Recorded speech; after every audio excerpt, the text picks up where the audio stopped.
So this morning I was exhausted, like had a rough night last night. I woke up with, actually in the middle of the night and in the morning, with a pounding headache. It was just literally hard to keep my eyes open.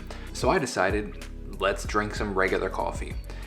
If you've been following this vlog, I have not drinking regular coffee in quite some time. In fact, I intentionally moved from regular coffee to decaf just because I didn't like the way that regular coffee made me feel, but I figured, you know what, I'm exhausted, maybe this will help. Well, this morning is a good reminder of why I don't drink regular coffee. I just do not like the way it makes me feel, just like the tightness of chest and it resembles like anxiety very much, and a good reminder of why I am keeping on the decaf train. Note to self, let's stay on decaf.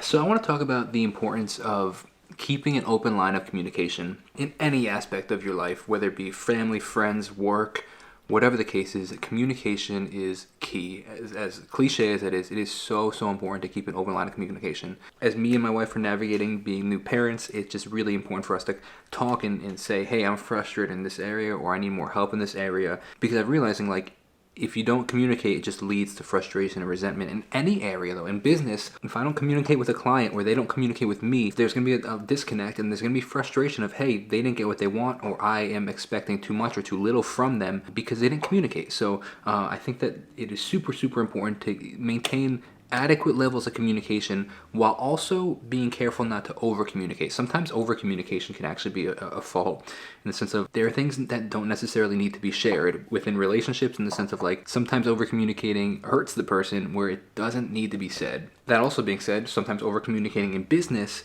doesn't need to happen because you're micromanaging the details, and that also doesn't need to be happening.